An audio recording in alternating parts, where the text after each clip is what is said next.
Evet, çok kolay bir modelin yapılışını daha hazırladık. Şiş örgü modelleriyle böyle kırmızı simli bir iple ve normal düz renk bir iple örneği çıkarttım. Çıtır çıtır, çok kolay 4 tur tekrarından oluşan bir örnek. Ve modeli, yani şişe ilmeklerimizi atarken 2 ve katları olacak şekilde atıyoruz.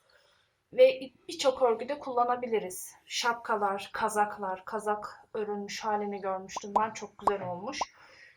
Bebek örgülerinde, yeleklerde, şapkalarda kullanabilirsiniz. Model oldukça kolay. Dediğim gibi 4 tur tekrarıyla oluşuyor. Bu akrilik karışımlı bir iplik. Bu iplik de yine simli akrilik karışımı bir iplik. Rengi tam belli oluyor mu bilmiyorum ama çok güzel oldu. Şimdi modeli ben şişime 28 ilmek atarak başladım. Biraz örmüştüm. Şişimize ilmeğimizi attık ve hemen modeli kurmaya başladık gibi düşünebilirsiniz.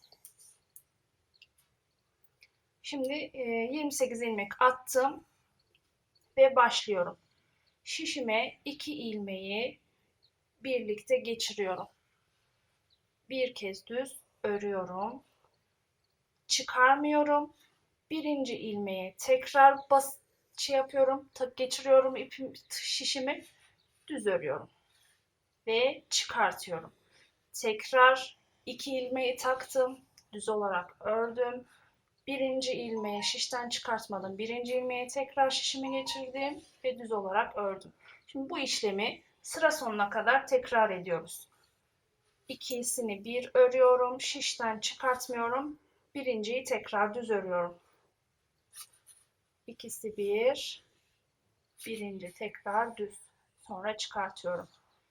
İkisi bir, sanki keser gibi. Sonra birinciyi tekrar örüyorum. Çıkartıyorum.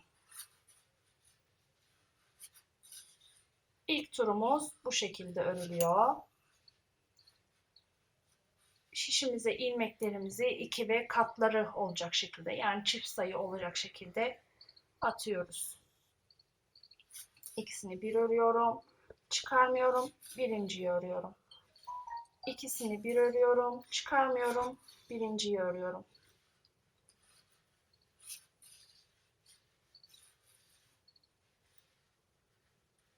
İkisini bir ördüm.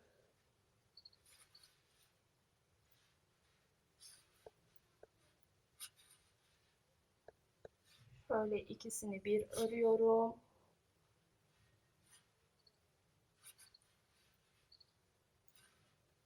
Şimdi ikisini bir ördüm. Çıkarmadım.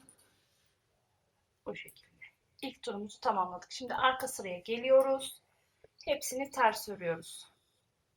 İlk ilmeğimi örmeden aldım. Tersi de şu şekilde. Hani ben normalde böyle batarak örüyorum ama bu modelde direkt arkadan batıp örüyoruz.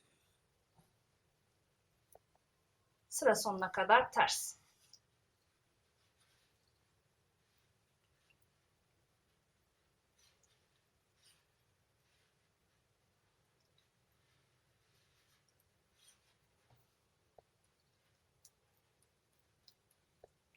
Ben misinalı şiş kullanıyorum. Normal şişlerle de örebilirsiniz. Misinalı şişe alıştığım için artık rahat geliyor. Uzun şişler takılıyor. Sanki ağırlık yapıyor gibi. Ben o yüzden misinalı şişleri kullanıyorum. Şiş ölçüsü olarak da kullandığınız ipe göre üzerinde yazan etiketlerdeki şiş ölçülerinden seçim yapabilirsiniz. O elimdeki şiş 3,5 numara. İp de pırlanta. Örnek çıkarttığım için elimde olan bir iple denedim.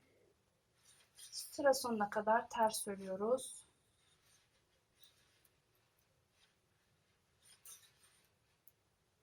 Biraz misin şiş sürtüyor, sesi rahatsız ediyorsa kusura bakmayın. Yine üçüncü turu da aynı yapıyoruz ama kaydırarak yaptığımız için çizgiler birbirinin üstüne gelmiyor, aralara geliyor. Direkt isterseniz öyle de örebilirsiniz ama kaydırarak olduğunda daha güzel duruyor. Hemen 3. tura da geçiyoruz. Son ilmeklerimi örüyorum. Arka ilmekler ters. Modelimizi de önde kuruyoruz. Evet.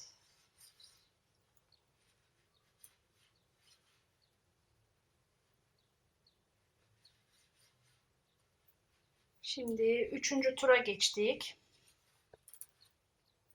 3. turda aynı.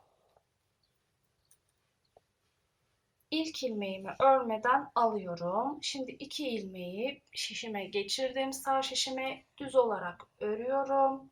Şişten çıkartmıyorum. Birinciyi tekrar örüp çıkartıyorum. İkisini bir örüyorum, çıkartmıyorum. Birinciyi tekrar örüyorum.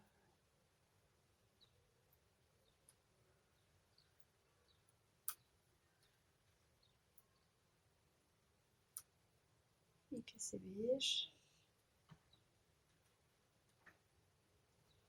İkisini bir örüyorum, çıkartmıyorum. Birinciyi tekrar örüyorum.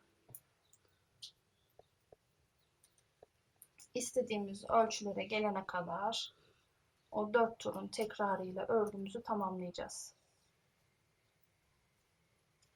Bebek battaniyelerinde de kullanılabilir.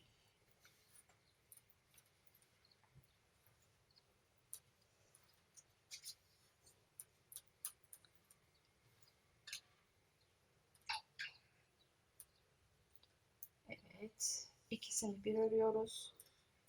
Birinciyi tekrar ikisini çıkartmadan birinciyi tekrar örüyoruz. Şimdi kaydırarak ördüğümüzde sonda bir ilmeğimiz tek olarak kalıyor. Onu da normal düz olarak örüyoruz. Şimdi bir kaldı, onu da düz olarak örüyorum.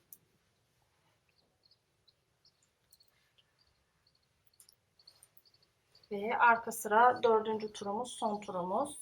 Yine ters olarak örüyoruz.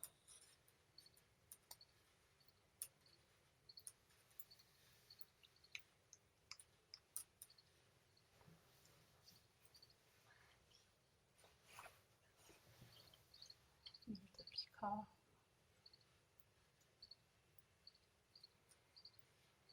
Diğer ipin de katını almışım.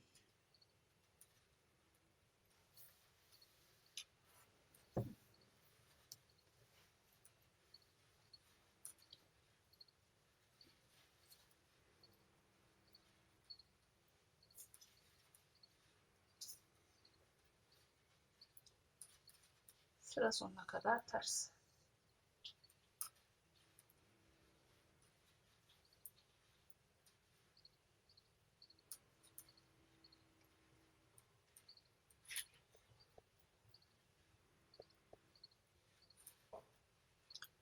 Penye iple de denedim ben bu örneği. Hoşuma gitmedi, güzel durmadı. Ya da ben öremedim, bilemiyorum. Sevmedim duruşunu.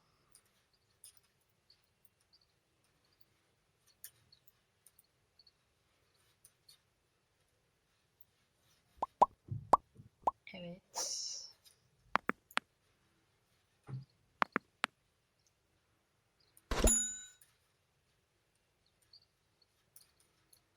Son ilmeklerimiz.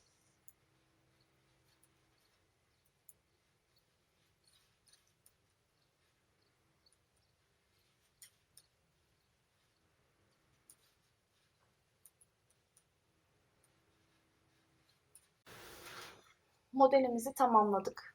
Böyle çıtır çıtır güzel bir örnek oldu. Örneğimiz 2 ve katlarından oluşuyordu. 4 tur tekrarıyla oluşuyordu. Diyelim ki örgünüze ara verdiniz. Geldiniz tekrar başına oturdunuz. Nereden kaldığını anlamak için şu kenardaki çizgilerden takip edebilirsiniz.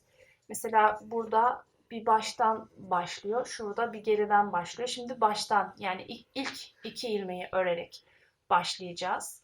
Model arkadan da bu şekilde görünüyor. Düzgün, arka kısmı da düzgün ama tek taraflı bir model. Yani çift taraflı değil. Birçok modelde yani birçok örgünüzde kullanabilirsiniz. Bu modelle kazak örülmüştü. Çok güzel duruyor. Bu da diğer ipimizle ördüğümüz. Çok belli oluyor mu? Gayet kolay bir model. Bizi izlediğiniz için teşekkür ederiz.